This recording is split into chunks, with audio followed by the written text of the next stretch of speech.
So, happy 2021 and the first Travel Bear video. John and I are walking down Queens Quay and checking out the various beaches and such. It's a sunny day, but it's actually kind of cold. I probably should be wearing something a little warmer. But, hey, 20 degrees, it's sunny. We've been cooped up, because of all the various lockdowns. So let's check out Queens Quay. So I'm starting the video at essentially HTO Park, which is right behind me. It's a lovely park. There we go. Get the white balance soul sorted, which has essentially it's a man-made beach with actual sand, but then the concrete sort of blocks on Lake Ontario. So right behind me is Lake Ontario. So what John's saying nice too is the lovely Firebird that's going by. Classic from the 80s, maybe in the 70s, but I think that's an 80s model. Anyway, right behind me is the CN Tower, not to be called the CNN Tower, CN Tower for Canadian National, which used to own the railway lands. And then of course the Sky Dome. I refuse to call it the Rogers Centre. Actually, I think it's actually properly known as the Sky Dome at the Rogers Centre. Anyway, starting at Spadina, and we're heading eastward along Queens Quay. So in 2009, this one, the wave deck, Rees wave deck, was put in, and it's kind of a fun little walkway, for people to look and enjoy and have fun on, as I nearly stepped backwards and fell. Haha. There's another one that was built in 2008. This one was built in 2009. Nice little funky thing to walk on. So if you're biking type, there is the Martin Goodman Trail, or also known as the Trans-Canada Trail, also known as the Waterfront Trail. So there's a lovely trail here. You can see cyclists biking both directions, and there you go. So good for walking, good for biking. And with the wind today, good for blowing my beard into a billion directions. I'm talking about the wave decks. Here's the Simcoe wave deck, opened in 2009, and this has the largest wave of all the three decks. So there you go. So Harbourfront Centre was built, I believe it was in coordination with the federal government and the provincial governments, and it's known for a lot of its arts and culture programs. So I've been to book I've been to book signings here, and if I recall correctly, this is where they have glass blowing, or they certainly did in the before times, and other kinds of programs. So yeah, and you'll see that at least for this year they have circles on the ground, so that you can socially distance with your crew and enjoy the great outdoors. So Toronto has a wonderful skyline, of all kinds of architecture, etc. I mean, as I've often pointed out, the CN Tower, it's, tall buildings. Oh yeah. But to see it in its epic glory, you can get a tour from one of the various tour companies that are here in Toronto. I've done it a number of times. One of my favorite, actually, wedding examples, we did a tour, 4-hour tour of Lake Ontario and up and down the coastline of Toronto. So definitely something you can do here in Toronto. The other thing you can do is you can get a water taxi, or you can get an actual ferry to Toronto Island, which, figure out the white balance here. There we go. Is right behind me. It's kind of getting washed out, but anyway, there we go. So you can go over to Toronto Island. What is over there? There's Billy Bishop Airport, which is an airport. Imagine that. Its airport code is YTZ. So you can actually fly in. When Scott and I were first dating, I would fly in from Ottawa to Toronto Island, then get a bus to the Royal York, which then sets me for getting onto the transit system to meet up with him at work when we would travel. There's also Hanlon's Point, which is the clothing optional beach, which is a fantastic place to go if you're a sun worshiper. And there's also lots of nature trails and parks. And people actually live over there. So if you ever watch Street Legal, one of the characters used to live on Toronto Island. So kind of a neat place. So someone has a correction to make on my video. Small correction on the video. It's shoreline. It's not coastline. You need ocean for coastline. We have a lake, so it's shoreline. I grew up for the first 4 years of my life on the ocean. So, there we go.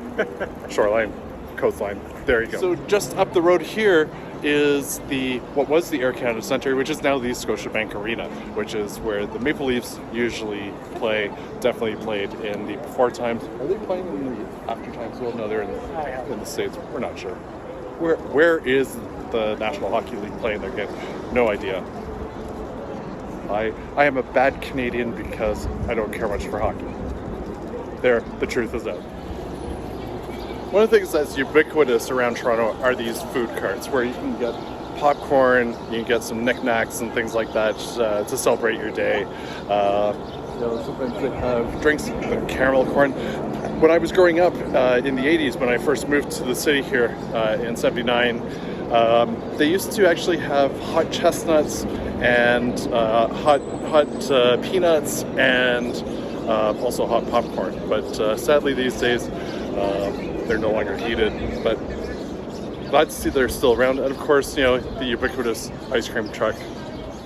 So if you want to get to Toronto Island, you can do so at the Jack Layton Ferry Terminal, which is at the base of Queens Quay and Bay. So toronto.ca ferry and get your tickets to go over to Hanlan's Point. So we are here on the map. We've walked all the way from, let's see, where is the Strand? So around this area here. So John and I are going to be making our way all the way back to Bathurst. However, the beaches in Toronto and the Portlands extend for quite a ways across the city. So Toronto has quite a shoreline. And you can see Toronto Island here with Gibraltar Point here, which is where Hanlan's Point is. The Toronto City Centre Airport, also known as Billy Bishop Airport, YTZ. By the way, that is an international airport. It goes transborder from Toronto to the United States. So I've actually flown to Chicago from Toronto Island Airport. So worthy note, it is often cheaper to fly into there than it is to Pearson. And if you happen to like prop planes, then it's the airport for you because they only fly prop planes out of there. So things like Q400s. So that's the map. So we're here at Lake Ontario, and that's one of the ferries that comes into Toronto and goes between Toronto Island and the mainland here. So let's see. So back over this way is the airport. Behind this area would be Hanlan's Point, and then the rest of the island. So Centerville, which is children's amusements, certainly was.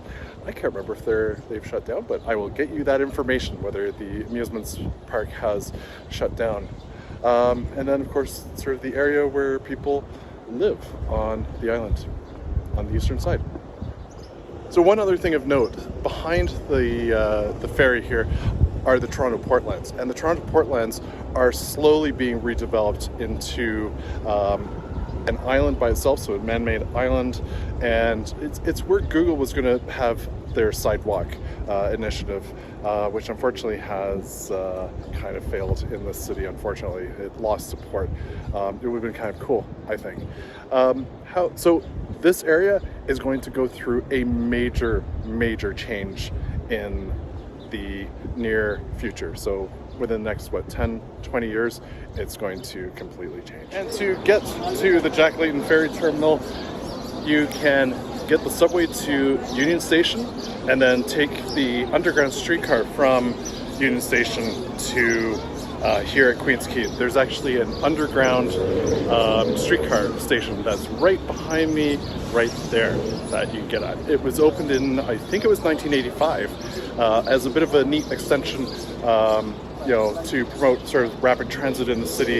It's the one that goes along Lakeshore and goes to either Exhibition, or it goes along Lakeshore, or actually Queens Quay, I should say, to Spadina, and then up Spadina to Spadina Station, I should correct myself, to St. George. No, Spadina.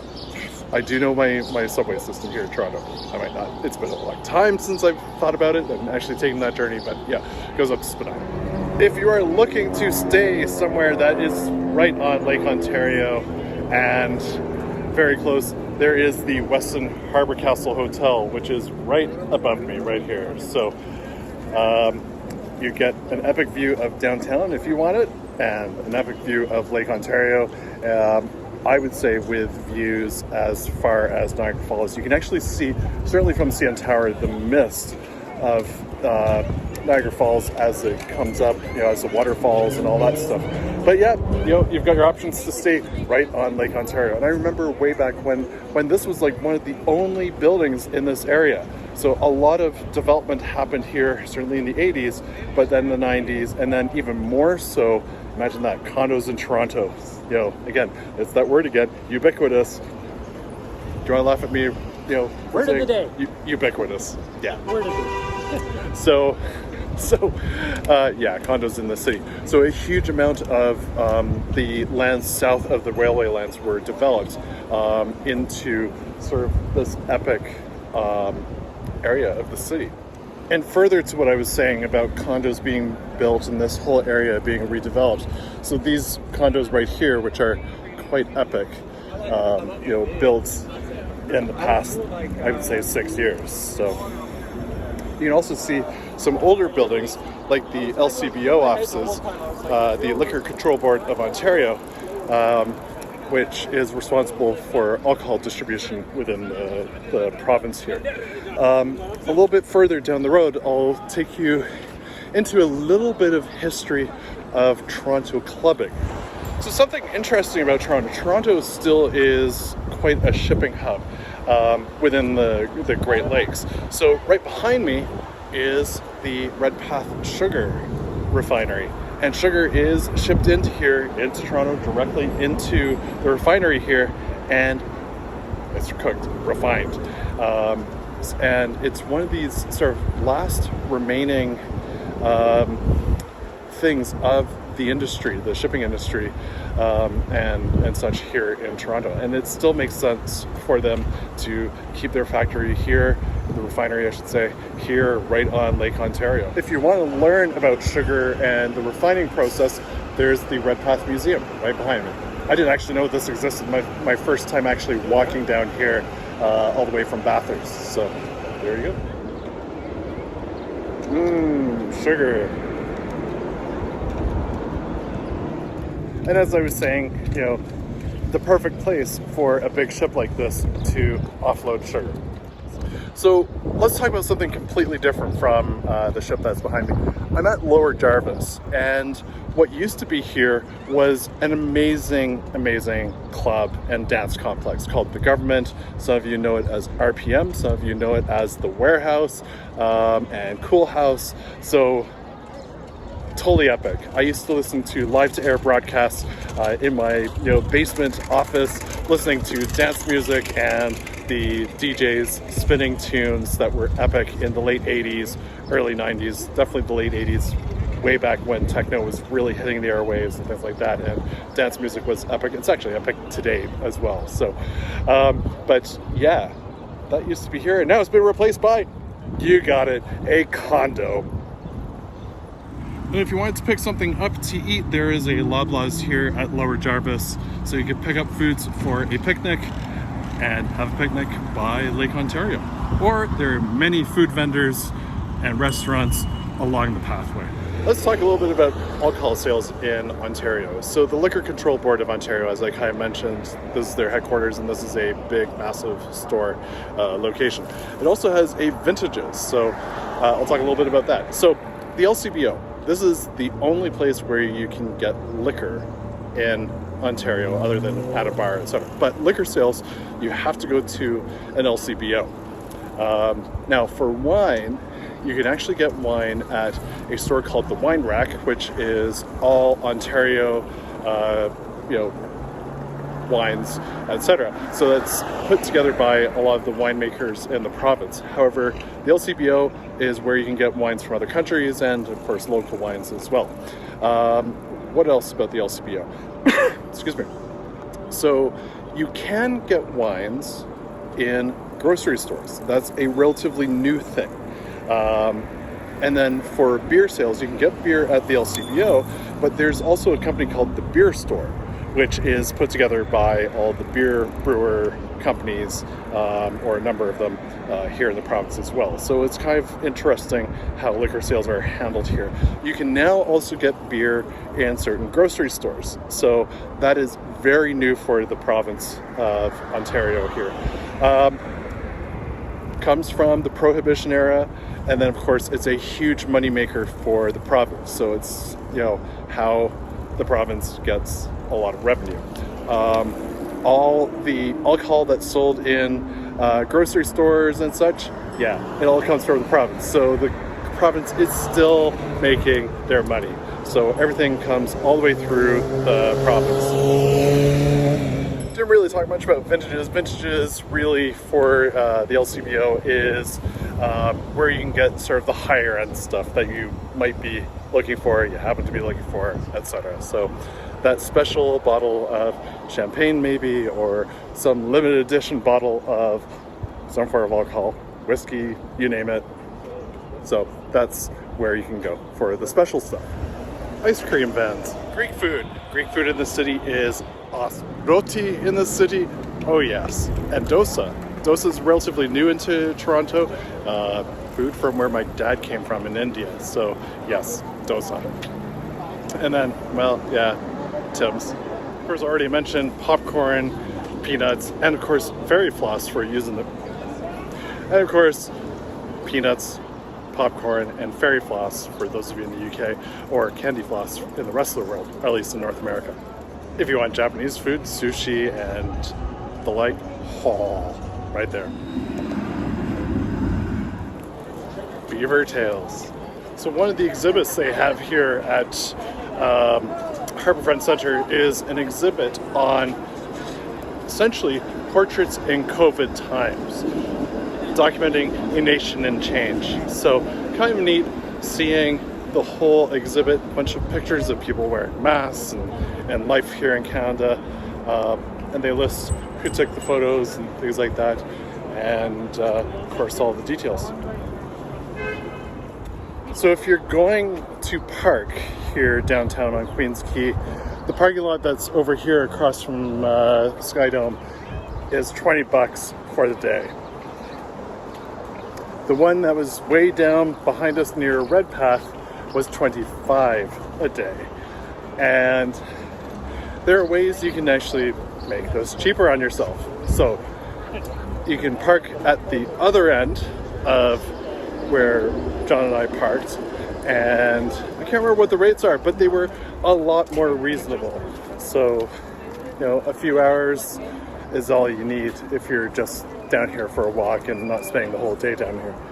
Of course, if you're coming down for an event, or you know, someone's invited you onto their boat to sail on Lake Ontario, then of course, you know, the other way you can do it is, of course, use public transit. So park at the other end of the city, park you know, somewhere else downtown, away from where an event may be, and then take the subway and then the streetcars. So lots of options to get around here. Another way is renting a bike. So the bikes that people just passed me on were rented bikes that are available in the city as well. So lots of options. John and I head back to his truck. We are walking by the Music Garden, which is shaped, you know, and inspired by music. Imagine that. And lots of, you know, well, plants, obviously, but you know, some, you know.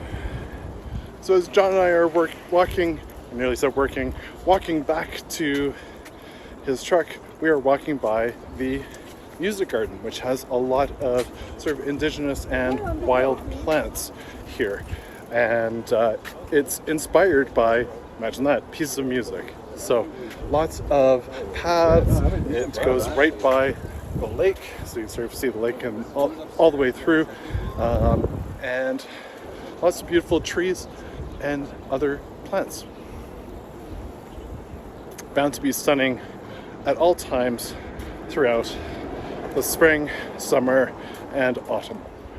And see those purple plants with the pom-poms on them? I know what they are. That's allium. They grow in our garden.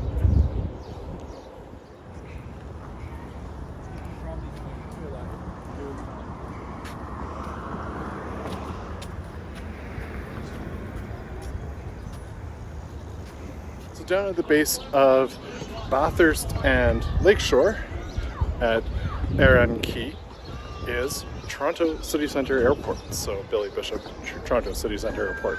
So again, airport code YTZ, fly into Toronto, very quickly and easily, and you're in the heart of downtown. So to get to the actual airport, which is on the island, you either go through a tunnel or there's a short ferry that you can take. So if you don't want to go under the water, you can actually go above the water. So again, Porter flies in here. Air Canada does or did, I can't remember now. Things have changed. Very, very interesting political hot potato between YTZ and YYZ, the Toronto Pearson. Things like Porter want to fly into Pearson, and of course they want to limit access here. Again, it's all political and business intrigue, so I'm sure you can find lots of articles about the airline industry in Toronto. And for a final point in our video, the famed parking lot is at the base of Bathurst and Lakeshore. So this is a Green Pea Toronto run lot. It is cheap-ish, so $4 an hour currently. So we paid $8 for 2 hours. Yeah, maybe $20 is not that bad to get closer to the action down the road, but check it out. This parking lot used to be, or maybe it still is, the old Omni Television Studios, which is essentially Toronto's multicultural television station, which was bought out by Rogers a few years ago. And there we have it for the first Travel Bear video of 2021. I've had a bad habit of not closing down the videos, but I'm actually doing so this time. Have a great day.